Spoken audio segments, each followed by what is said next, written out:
बच्चों, आज मैं तुमसे एक ऐसी बात कहने आया हूं जो सुनने में सरल लगेगी, लेकिन अगर समझ में आ गई तो तुम्हारे जीवन की दिशा बदल सकती है।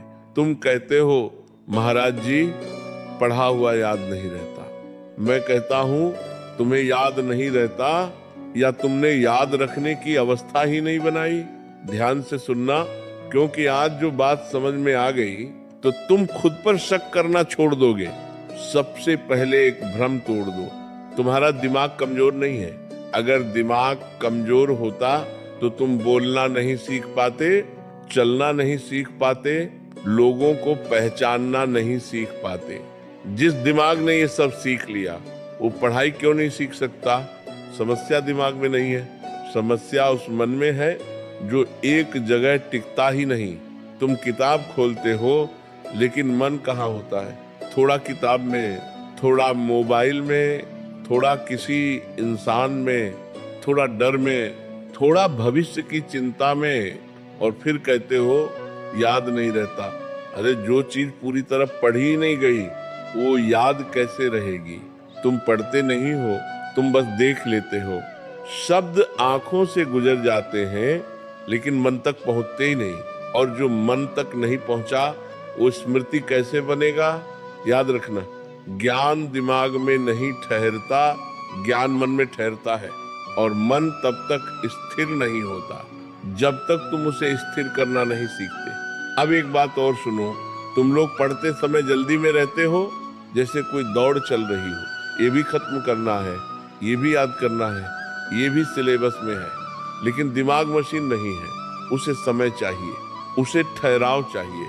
तुम उसे मौका ही नहीं देते और फिर बोलते हो कंप्यूटर जैसा याद नहीं रहता। कंप्यूटर क्यों याद रखता है? क्योंकि वह एक समय में एक ही काम करता है और तुम एक साथ 10 काम कर रहे हो। पढ़ाई भी, मोबाइल भी, सोचना भी, चिंता भी, तुलना भी, डर भी। तुम खुद ही अपने दिमाग को कमजोर बन आ रहे हो। अब सच्चाई सुनो, तुम्हें याद नहीं रहता क्योंकि तुम्हारा मन थका हुआ है। रात देर तक जागते हो, नींद पूरी नहीं होती, सुबह उठ नहीं पाते और फिर दिन भर सुस्ती रहती है। थका हुआ मन कुछ भी पकड़ नहीं सकता। जैसे गीली मिट्टी पर कुछ भी लिखो वो टिकता नहीं, वैसे ही थके हुए दिमाग में ज्ञान टिकता नहीं। अब खुद से पूछो, तुम पढ़ाई कर रहे हो या बस दिखावा कर रहे हो? किताब खुली है लेकिन मन भटक रहा है। ये पढ़ाई नहीं है, ये खुद को धोखा देना है, और जितना ज्यादा धोखा दोगे उतना ही ज्यादा बोलोगे मुझसे नहीं होता। अब ध्यान से सुनो, याद रखने का पहला नियम क्या है? मन को रोको। लेकिन तुम मन को रोकते नहीं, तुम उसे भागने देते हो। मन भागता है क्योंकि तुमने उसे अनुशासन नहीं दिया। मन बच्चा है और तुमने उसे बिगाड़ रखा है। जब चाहे मोबाइल, जब चाहे आराम, जब चाहे छोड़ दो, तो वह क्यों सुनेगा तुम्हारी? अब अगर सच में चाहते हो कि पढ़ा हुआ याद रहे तो सबसे पहले मन को पकड़ना पड़ेगा, क्योंकि बिना मन के कोई भी ज्ञान टिकता नहीं। और याद रखना, जिस दिन तुमने अपने मन को बैठा लिया उस दिन तुम्हें कुछ भी याद रखने की जरूरत नहीं पड़ेगी। ज्ञान अपने आप तुम्हारे भीतर बसने लगेगा। ज्ञान अपने आप तुम्हारे भीतर बसने लगेगा। लेकिन बात यहीं खत्म नहीं होती। मन को बैठा लिया, ये सुनने में आसान लगता है, करने में सबसे कठिन है, क्योंकि मन तुम्हारा सेवक नहीं है, अभी वह तुम्हारा मालिक बना हुआ है।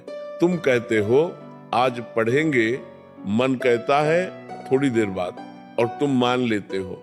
यही हार है। तुम सोचते हो याददाश्त कमजोर है, लेकिन असल में तुम्हारा निर्णय कमजोर है। जिसका निर्णय मजबूत हो जाता है उसका मन अपने आप शांत हो जाता है। अब सुनो, याद रखने का असली तरीका क्या है? रटना नहीं, समझना। लेकिन तुम समझते नहीं, तुम सिर्फ जल्दी जल्दी खत्म करना चाहते हो, जैसे कोई बोझ उठा रहे हो। पढ़ाई बोझ बन गई तो दिमाग उसे स्वीकार नहीं करेगा। दिमाग वही चीज पकड़ता है जिसमें रुचि हो, जिसमें भाव हो। अब तुम कहोगे महाराज जी हर विषय में मन कैसे लगे? मन लगेगा नहीं, मन लगाना पड़ता है। तुम्हें मजबूर करना पड़ेगा अपने मन को। जब तुम पढ़ते हो तो हर लाइन के बाद रुककर सोचो ये क्यों लिखा है, इसका मतलब क्या है, ये कहाँ काम आएगा। जब सवाल उठते हैं तो दिमाग जागता है, और जब दिमाग जागता है तो याददाश्त अपने आप बढ़ती है। अब एक और गलती सुनो, तुम पढ़ते हो लेकिन दोहराते नहीं। जो पढ़ा और छोड़ दिया वो भूलना ही है। दिमाग को बार बार संकेत चाहिए। पहली बार पढ़ा, बीज बोया, दूसरी बार दोहराया, पानी दिया, तीसरी बार याद किया, जड़ मजबूत हुई। और तुम क्या करते हो, एक बार पढ़कर उम्मीद रखते हो कि सब याद हो जाए। ये संभव नहीं है। अब तरीका सुनो, पढ़ने के बाद किताब बंद करो, आंख बंद करो और खुद से पूछो मैंने अभी क्या पढ़ा। जो याद आए ठीक, जो न आए वही तुम्हारी कमजोरी है। फिर उसी को दोबारा पढ़ो। यह तरीका तुम्हारे दिमाग को मजबूर करता है याद रखने के लिए। अब एक और गहरी बात सुनो, तुम पढ़ते समय अकेले नहीं होते। तुम्हारे साथ तुम्हारा मोबाइल होता है, तुम्हारी आदतें होती हैं, तुम्हारे बहाने होते हैं, और ये तीनों मिलकर तुम्हारी याददाश्त खा जाते हैं। मोबाइल पास है मतलब ध्यान खत्म, नोटिफिकेशन आया मतलब दिमाग टूट गया, और टूटा हुआ ध्यान कभी गहरी स्मृति नहीं बनाता। अब निर्णय लेना पड़ेगा। पढ़ाई के समय मोबाइल दूर रहेगा, क्योंकि दो नाव में पैर रखोगे तो डूबना तय है। अब शरीर की बात तुम सोचते हो दिमाग से पढ़ाई होती है, नहीं, दिमाग अकेला काम नहीं करता, शरीर साथ देता है। अगर शरीर थका है, नींद अधूरी है, खाना गलत है, तो दिमाग कितना भी अच्छा हो काम नहीं करेगा। इसलिए नींद पूरी करो, शरीर को थोड़ा चलाओ, सुबह की हवा लो, ऑक्सीजन बढ़ेगी तो दिमाग खुद तेज हो जाएगा। और अब सबसे जरूरी बात, भाव। जिस चीज में भाव नहीं होता वो टिकती नहीं। अगर तुम पढ़ते समय डर में हो, याद नहीं रहेगा, फेल हो जाऊंगा, तो दिमाग बंद हो जाता है। लेकिन अगर भाव बदल दो, मैं सीख रहा हूँ, मैं समझ रहा हूँ, तो वही दिमाग खुल जाता है। भाव बदलो, परिणाम बदल जाएगा। अब धीरे धीरे तुम समझ रहे हो याददाश्त कोई ट्रिक नहीं है, ये जीवन जीने का तरीका है। मन स्थिर, शरीर स्वस्थ, ध्यान एकाग्र और अभ्यास लगातार, इन चार चीजों को पकड़ लिया तो तुम्हें कुछ भी याद रखने से कोई नहीं रोक सकता। और जब ये सब होने लगता है तो एक समय ऐसा आता है जब पढ़ाई तुम्हें मजबूरी नहीं लगती, तुम्हें आनंद देने लगती है, और वहीं से अंतिम परिवर्तन शुरू होता है। और वहीं से अंतिम परिवर्तन शुरू होता है। बेटा, जब मन स्थिर होने लगता है, जब पढ़ाई में थोड़ा थोड़ा आनंद आने लगता है, तब समझ लेना तुम सही रास्ते पर आ गए हो। लेकिन अभी भी एक कमी रह जाती है, ज्ञान है, अभ्यास है, अनुशासन है। फिर भी कभी कभी मन डगमगाता है। क्यों? क्योंकि भीतर अभी भी पूर्ण शांति नहीं आई, और जब तक मन पूरी तरह शांत नहीं होगा तब तक स्मरण शक्ति भी पूरी तरह जागेगी नहीं। यहीं पर भक्ति का स्थान आता है। अब एक छोटी सी घटना सुनो। एक बार एक शिष्य अपने गुरु के पास गया। वह बहुत परेशान था। उसने कहा, गुरुदेव, मैं दिन रात पढ़ता हूँ, मेहनत करता हूँ, लेकिन मुझे कुछ याद नहीं रहता। जितना पढ़ता हूँ उतना भूल जाता हूँ। गुरु मुस्कुराए। उन्होंने उसे नदी के किनारे ले गए। वहां एक खाली घड़ा रखा था। गुरु ने कहा, इस घड़े में पानी भरो। शिष्य ने पानी भरा। फिर गुरु ने कहा, अब इस घड़े को हिलाओ।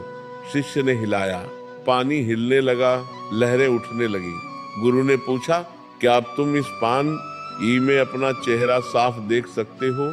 शिष्य बोला, नहीं गुरुदेव, पानी स्थिर नहीं है। गुरु ने कहा, बस यही तुम्हारी समस्या है।